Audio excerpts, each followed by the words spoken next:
Napanood nyo ba mga kaberks yung mga sabaw serye natin ng mga nakaraang linggo? Pasensya na kayo, hindi na natin nasundan kasi nga nagkaroon ako ng sakit. Pero pipilitin ko na maging maayos na ang lahat. Sana'y gumaling na ako agad-agad. Pero dahil nga sa tindi ng ubo ko, abay kailangan talaga na palagi tayong magsabaw. Kaya naman ang sinabawan natin para sa araw na to ay nilagang baboy naman. Pero sa katutak pa rin ng vegetable. Una, pinakuluan ko nga muna itong mga pork na hiniwa ko kanina. Pagkatapos nung napakuluan ko na, naku, ang dami mga sapal-sapal na nando sa ibabaw. Kaya naman kailangan na banlawan muna natin dito sa gripo. Nung malinis ko na yung mga sapal-sapal niya, binalik ko na siya dito sa kawali at nilagyan ko ulit ng tubig. Ngayon naman, lalagyan natin ng paminta at pakukuluan ulit natin. Lagyan natin ng konting sibuyas. Takpan ko lang saglit at pakukuluan natin tong karne na to hanggang sa lumambot at maluto na. Maya-maya pa, ayan na, luto na agad yung ating karne. Lagyan naman natin ang ating patatas. At habang pinapalambot natin yung patatas na yan, mag-prepare naman tayo ng mga vegetable na gagamitin ko. Syempre, itong mga used vegetable ko dito sa rep, mga ginamit ko na, mga tira-tira na lang. Kailangan ko kasi talagang gamitin yung mga gulay na yan at naku, masasayang lang yan sa kapag kamahal-mahal ng mga gulay dito sa Canada.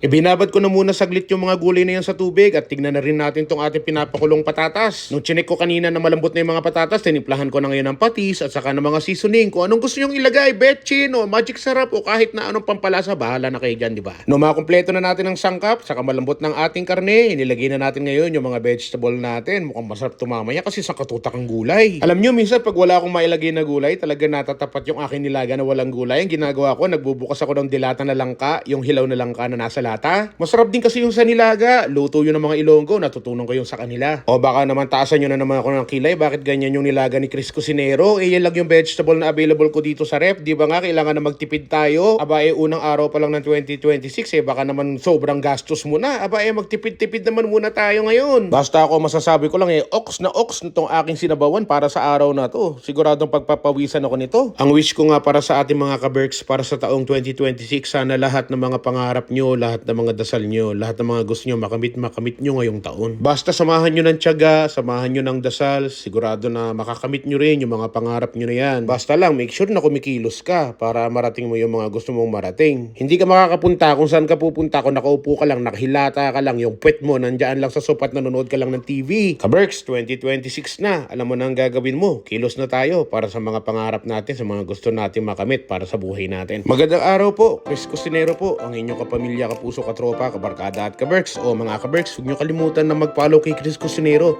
God bless, bye-bye!